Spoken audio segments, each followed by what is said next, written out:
another edition of the Sherma Show. With us today in the house is Ernest Atem, the CEO of AgroHub. Welcome to the Sherma Show. Thank you very much, Shelley. It's really a pleasure having you here today. My pleasure to be here. So tell me a little bit about Ernest before his university days. So many times I get these questions. Atem Ernest, a son of, I can say, two teachers who came together. I came from a very humble background, and growing up like any ordinary Cameroonian child, I was in my little neighborhood trying to see how my family and I could survive. And it's in the midst of survivor that I bump into, first of all, non-profits, then entrepreneurship. Okay. So, but you really believe in agriculture just like many other people, and you even believe that agriculture is also the future of Africa, right? So tell me a little bit about that. My view into taking the entire continent out of poverty is only through agriculture. The reason is because more than 80% of the population in Africa rely on agriculture. You should know that more than 300 million people are declared poor in sub-Saharan Africa. So, and agriculture is a backbone, it's part of their culture. So if it's part of their culture, then they should monetize it. So I don't really think that trying to teach there are new skills that are coming up, and everything, kids picking up new stuff. But if you look at it, where the market is, or where people can make money easily, where people can take themselves out of poverty and better their life, is in agriculture. Call it, you want to talk about tech, put it in agriculture. Whatsoever you want to talk about, engineering, put it in agriculture. Because there's one thing in life, people must feed. Yeah. And for people to feed, that food must come from somewhere. Wow. And that's money. So I learned that right because your parents, so even though you said your parents were teachers, but it's like they were involved in agriculture in one way or the other, right? Yeah. So, and you said they used to have challenges in getting a fair price for their produce, and you went in search for the solution. So can you tell us a little bit about the solution you found? Yeah, as a child, it was difficult because I actually thought my parents having a regular job could afford to pay my fee and that of my juniors. But it turns out that they were basically more farmers than teachers because they spend more of their time in the farm. So we were groomed to think that when you work in the farm, you'll be able to sell and get money to pay your school fee. So that didn't really happen like I was expecting. So I used to think maybe it's because of their poor management of finance and stuff like that. But I later on discovered my parents, just like thousands of farmers out there, have this issue with marketing. They have produce, but they can't get a good market for their produce. Not that they don't sell. Of course they sell, yes, but they can't get the right price for their produce that they have. So trying to search this solution has been the backbone of my drive. Everything that makes me into existence, this is me trying to solve this. So I thought at first I could do it by joining a couple of non-profits, or maybe if we have some small incentives they can give to farmers, stuff like that, it could help out. But hey, I was in the non-profit sector for 6 years of my first part of my career. And I was practically in charge of giving startup capital for small businesses. It's then that I got the spark. The access to market is the key, or is the backbone to farmer survival. And so in trying to look for that access to market, we try out different models. When I met my partner, Valerie Colon, and we tried the tech model to try to link farmers with an app, farmers who could sell to consumers, but that didn't really work because not that the idea was a bad idea. It was a very good idea, but Cameroon was not ready. You know, in entrepreneurship, having an idea is one thing, executing it is another. But that idea being market ready is the most important. Even to date, that particular idea of using that app could be ready for a market like Mombasa, Kenya, like let's say Owerri, Nigeria, but not for Cameroon, because at the time we found ourselves going to try to teach farmers on how to use mobile phones. First of all, mobile phone penetration was an issue, not just in Africa, it was just 4%. Now, and back then was still about 2 point something percent mobile phone penetration. Then let's talk about internet penetration. That was also another hassle. I mean, despite all the techie savvy of my colleague, Valerie, trying to put it on Twitter and the rest, it didn't really still work. So we had farmers communicating with buyers, but trade did not happen. And so we did not just want to hang on an idea that doesn't really solve the problem that we're going out to solve. So we switched model. We went into the warehousing system. There we thought, okay, if farmers could bring their produce, they put it in a particular warehouse in a village, so call it someone's house. We could then group buyers from the city to go pick it up. Then we had this issue because the, in quotes, buy-em, sell-ems used to be the ones who really don't give fair prices for farmers' produce, but they are the biggest buyers. So we tried the warehousing model. It didn't work too because perishability of these products, they need to be taken to the market, logistics, all of those things. You can't control that if the logistical framework of your environment is not in place. Then we moved to the supermarket model. We thought, okay, we'll just keep renting good supermarkets and bring fresh food produce in it. So, Ines, I have a number of friends in the diaspora who've complained that maybe 1 or 2 times they've tried to give money to people back home. But most of the times they don't end up seeing anything. Like there are no records, nobody gives them an account of that money. So don't you think that this actually contributes to destroying the little trust that they would have built in sending capital back home? Okay, there are 2 things involved. Okay. The first thing is the tenacity of the entrepreneur. Okay. The person back home they're sending the money to. That person, is the person an entrepreneur? That's what they need to ask themselves. Then on the other side, the people sending money back home, they are the issues. You can't give your money to someone who is not the expert. You see someone trying to do business back home. He says, I have this sister. I'm going to open a restaurant and put her there. Who tells you your sister's vision is restaurant? You understand? So you cannot expect a banker to sell you SIM cards. If you want to sell SIM cards, look for someone who is trying to sell SIM cards and give your money to. The person must not be your relative. That's the point. Cameroonians out there want to give money to their brothers to manage business for them. It's going to fail. From day one, I'm telling you, it's going to fail. The second thing you should understand is, before you invest in something, people invest in people, in ideas. They do not invest in, I want to make money from something. You know, everybody wants to make money, yes. But then you find out what is it you want to put your money into. You find out who are those doing that particular thing. Then you find out how have they been running their companies. How can you come in? Go online, read how to become an investor. If you want to put your money somewhere where you get money every year, every month immediately, go and put your money in Facebook. All those already established companies. Go to stock market, buy some stocks. But if you want to invest in an idea, be rest assured you should be willing to go through that journey with that entrepreneur. And you should know whether that entrepreneur understands what they are doing. They should be able to understand what they are doing. You can't say that you're in the diaspora, you have tried so many times to put your money. I tell you, those guys have... Look, I was in DC, I met Cameroonian diasporans. They were all saying the same thing you're saying. In Ohio, it's the same thing. In Europe, it's the same thing. Why? All of them have been trying to do things through a friend or a brother. That's not going to work. Of course, yes, in life, you can only work with the people you know and trust somehow. I get that. I've been there before. But this is your money. You want that money to make money for you.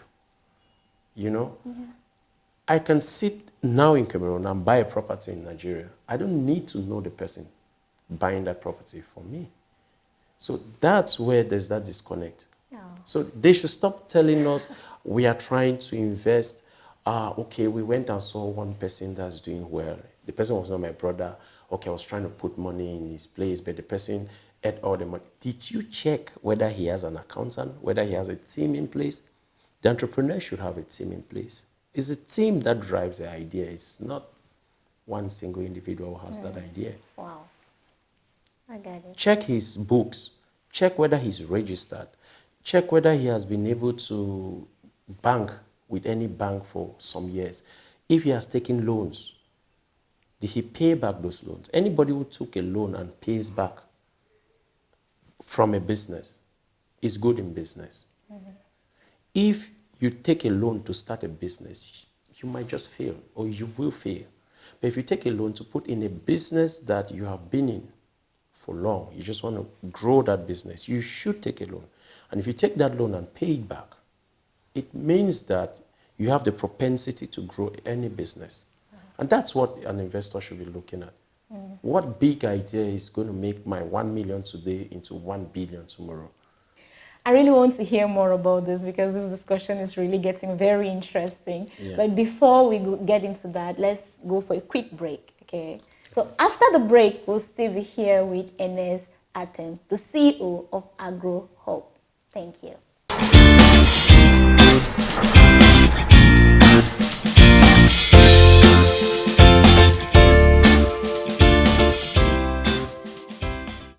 If you are just joining us today on the Sherma Show, we are here with ngos Atem, the CEO of Agro Hub.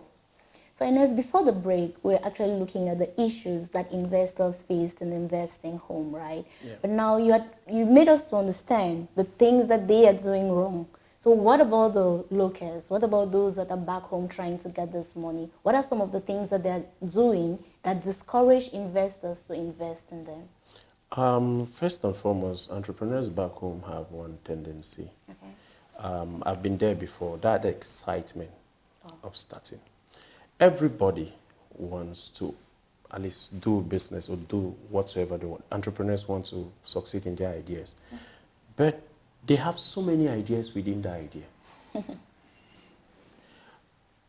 I think especially the tech guys. Okay. New ideas keep coming up every day and they want to dive into it. What happened to the first one you did?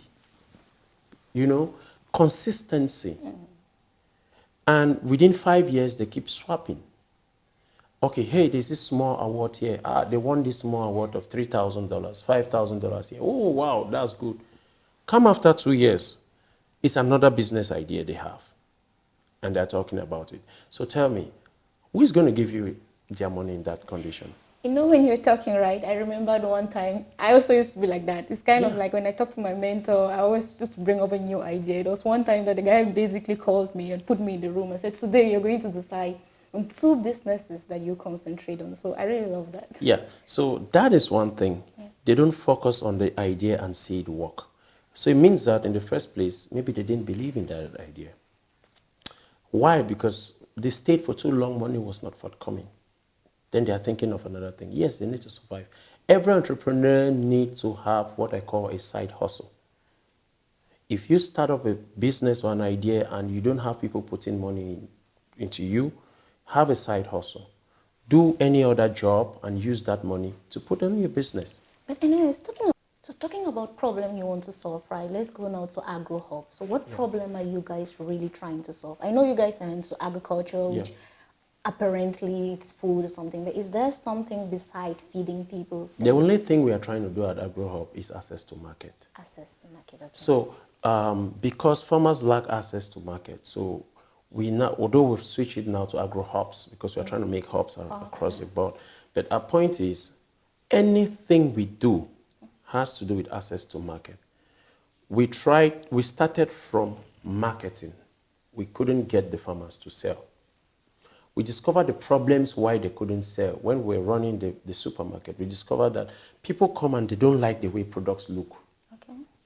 Then the small pre-transformed products that were there were not well packaged, they were not. Okay, we said, oh, okay, this is the problem. Let us go and work with the processors. We went into trying to work with processors so that they can get the right product for the market because we understood what the market was at that moment. Then we discovered processors too have issues.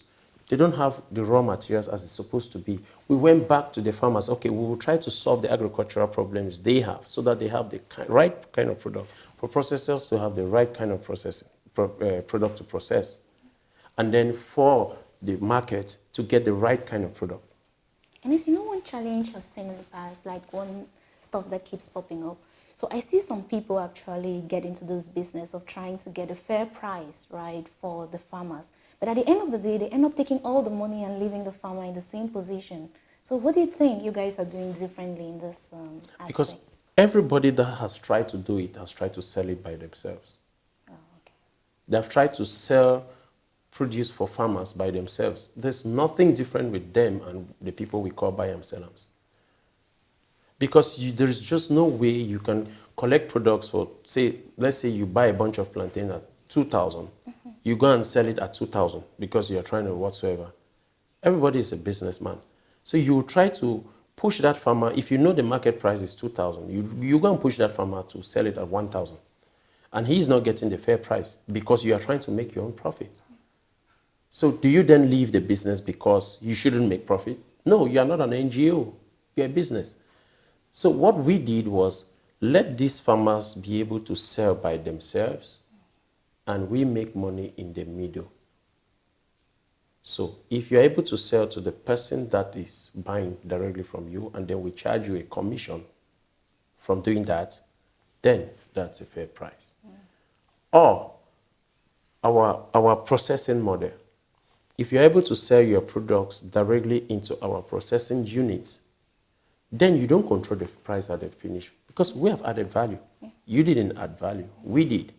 So we buy it from you at the price you are supposed to sell in the market. Because we know how many times over we are going to multiply, add value, and increase the price. That's it.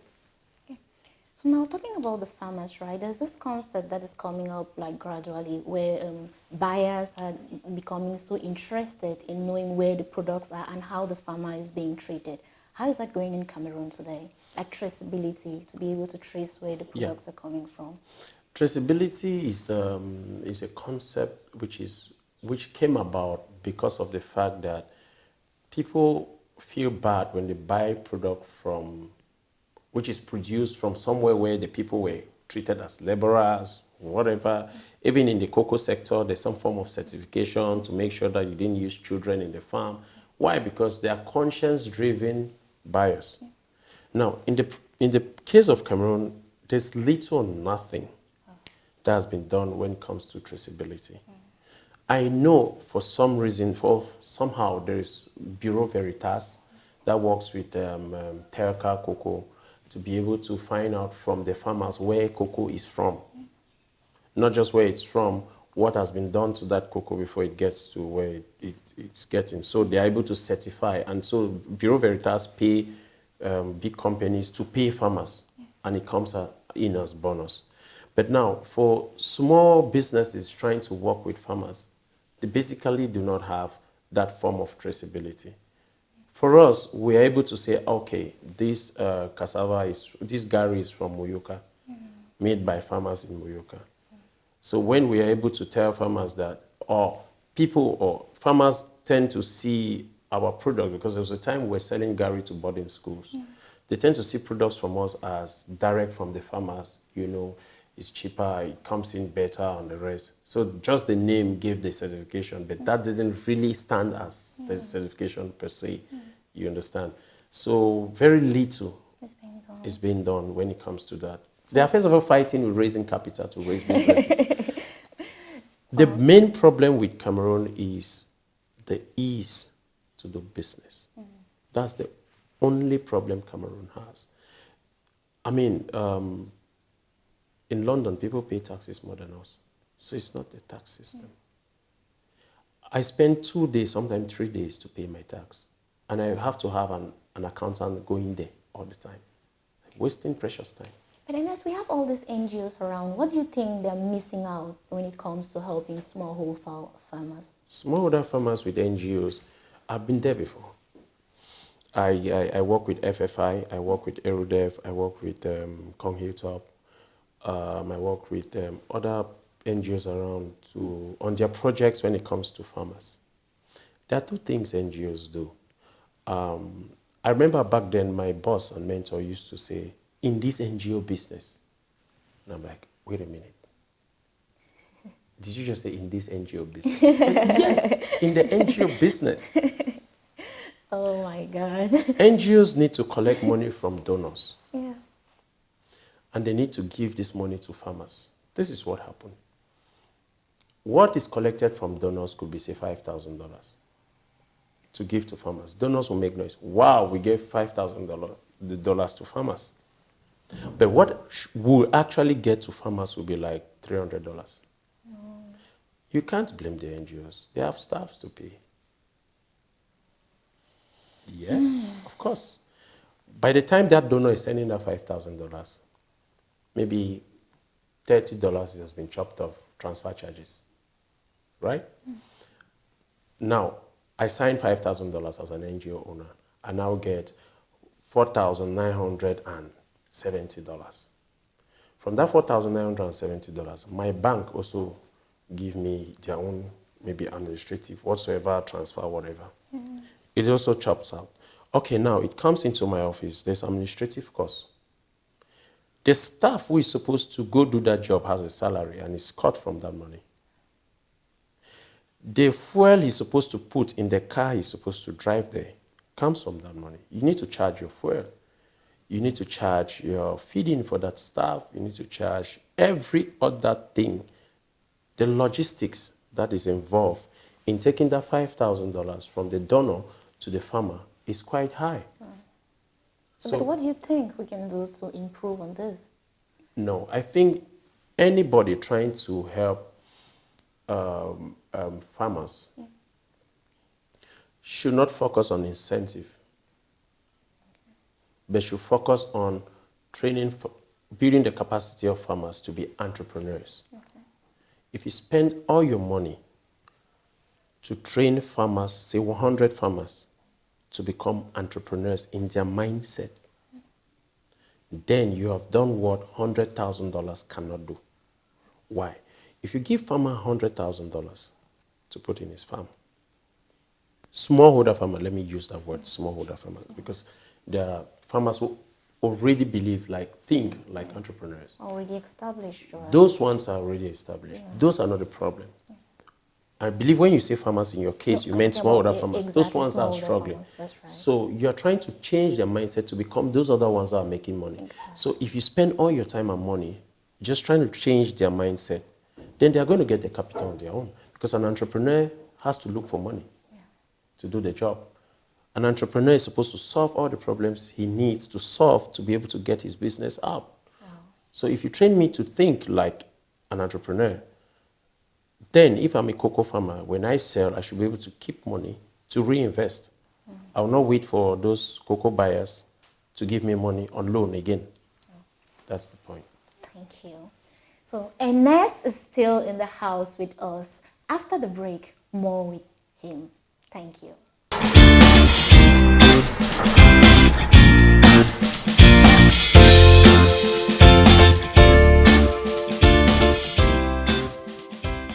If you're just joining us today on the Sherma Show, we've been in the house with Ernest Atem, the CEO of Agro Hub. So Ernest, I won't let you go without you talking about Django Finance. Please tell me a little bit about it. Django Finance is a concept which is the future. I developed that concept with Sixtus, another friend of mine, some 3 years ago. Normally, we all do business trying to look for sustainability. And that's the sustainability of AgroHub. And that's where AgroHub is changing into a group of companies. Because it's an idea that cannot be managed within the idea of AgroHub on itself. So Django Finance is a concept which we created to be able to pay farmers monthly salaries from what they harvest from their farms. And the idea is all based on depending on the entrepreneur. The entrepreneur in this case is us. So if the entrepreneur can guarantee markets for the farmer's produce, the entrepreneur can then guarantee that the farmer can take that produce to a factory to be processed and sold. So if the market can pay 3 months in advance for the product they want, for example, Nestle needs products from us, if they can pay 1 month, 2 months, 3 months, you can then take that money and go to a bank and then ask that bank to pre-finance these farmers. So our model is stemmed from the idea cocoa buyers have with farmers. But then ours is a little bit different. What we are saying is you plant your cassava, 6 months after, depending on the lifespan of any crop you're dealing with, you can use Django Finance on. And then 6 months after, the cashew business too? Yeah. Really? Yeah, we have a cashew farm in Nigeria. Okay. So 6 months after, they calculate the proceeds that's going to come out from that cassava farm. And they start paying you, they share that proceeds by 12. So it's a 12 months period now. They start paying you, the farmer, every month. So we tested that model with 50 farmers. It actually worked very well, 80% success rate. It didn't work well for some farmers because they became lazy. After that money, they start receiving that money. But hey, what happens is your salary is deducted. It goes down. So if you can understand the concept of hedging in business, and you can understand the concept of two-party in cocoa business, and you can understand the concept of buy and sellers, and you can understand the concepts of cocoa buyers, then you can understand what happens at the background of Django Finance. So it's going to be, I'm saying it is going to be, because we are working on the project right now. Why? Because our processing unit has 6 months to be ready. And our sales contract is already ready. Our machines are here, our buildings are still going on. So we are doing the model with our own product. So then, when the farmer starts supplying the factory, that's when most of their salaries kick in. And so we're trying with the first 150 farmers that will be supplying the factory. We call them outgrowers, different from the smaller farmers, the people with less than 1 hectare, less than 2 hectares. People with 5 hectares and above are more than 150. And so they are going to be receiving that money. That money is simply their money. So we take a part of it, keep it for risk, and we pay you part of it. At the end of the day, if you supply all the products you signed a contract to supply, the one that was kept comes to you as bonus. And then after that, we will then ask you to do a little bit of contribution for insurance, because agriculture has no insurance in Cameroon. There's no insurance package that's given to farmers these days. So we want to be the first pilot in that. And so if we can't get an insurance company to do that, we do it ourselves. If we can't get a bank, because we first of all pivoted this idea with a microfinance, and they increased the rates they were charging farmers. And we didn't want that to happen because they already have the money to pay the farmers. So when farmers come for loans, their rates are still high. The reason is because if you have a salary, you can collect loan from your salary. Farmers, smallholder farmers do have problems all the time. So when they want money to go bury a relative, they go back to cocoa buyer, they give them money, and so they keep chopping or eating up the money that they don't yet have. I really commend you for this idea, because it also helps them even in managing their finance, which is one challenge that farmers really have. So if we're able to work with them and manage thousands of farmers, 70,000 of them, and manage their finances and make sure they are growing in their life and families, then you can imagine what the company will become. Wow. And as we can keep talking even for the next 1 hour. Yes. But thank you so much. Thank you. Because this has been I have been like a student here listening to you, and it's really beautiful. And I really commend you guys for what you guys are doing. So, but what's next? I know you guys always have ideas coming up. Yes. So what's next? What's next in AgroHub is the factory. The factory. Yeah. We have a contract to supply Nestle high quality cassava flour. Wow. And we've invested a lot in that factory, and it will be up and running January next year. Wow. It's currently under construction. We are done with buying machines. We are done with recruiting the team to manage the factory. And after that, Django Finance kicks in. Wow. And after that, so like I know, right? what we have in store for the next 5 years is going to be a group Because after Django Finance kicks in, we are already putting our grounds in Nigeria. Wow. So at least we're going to build our first office out of Cameroon, which should be in Nigeria. We're also going to move to Nigeria, DRC, Democratic Republic of Congo. And then the next country will be Ghana. Wow. So 5 countries in 7 years to come. In 1 year to come, factory up and running. In 2 years to come, Django Finance should be ready and should be taking products. See, I'm already visualizing the enterprise, right? I really trust you guys because, truth be told, I saw Agromat and I saw the way you guys have resisted, and I really admire you guys, especially when it comes to consistency. Yeah. Well done. Thank you very much. So let's just relax with some few questions, okay? Yeah. Please. Just read it aloud. Okay. With 5 million FCFR in your account, would you pay your son's scholarship or pay for your 110 bedridden grandmother's surgery? Okay. I think I'll pay my son's scholarship. Oh, whoa. First of all, it's my grandmother. She gave birth to my mother. Then my mother gave birth to me, or my father now gives birth to me. So I'm looking at the future. Okay, next. Okay. Okay. Okay. Dinner with Elon Musk, richest man in the world, or 10 million safer. If I wasn't who I am today, I prefer dinner with Elon Musk. Why? Because I'm going to get ideas that I might not get. But today I can ask Elon Musk the questions without meeting him. Please, if you don't mind. I hope it's easy.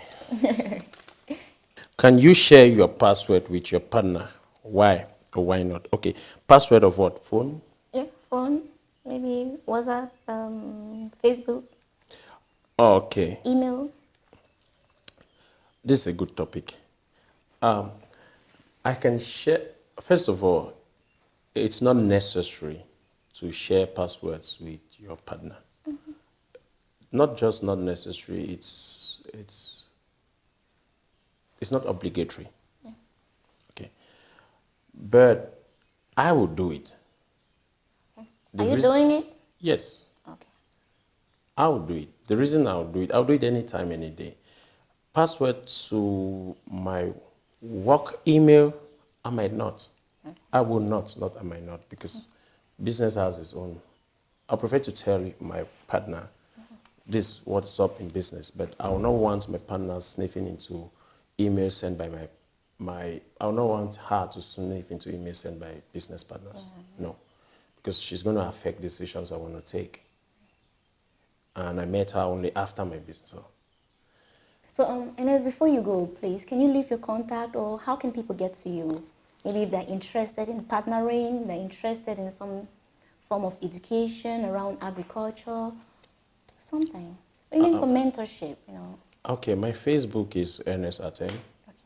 A lot of people get me through my Facebook. Okay. I'm never busy to reply messages on my Facebook. My contact numbers, I don't give it out because of the current situation we are in. But of course you have it. But if you contact me on my Facebook, Ernest Atem, I am going to give you my contacts. My email is enibrits@gmail.com, ERNILEBRYTZ@gmail.com. That's my private email. Thank you. I think you can reach me. We've been in the company of Ernest Atem, the CEO of Agro Hub, your go-to guy when it comes to consistency in business. We are here because you're there. Thank you for always being with us. And please, do not forget to subscribe, to like, and to share our videos. Thank you.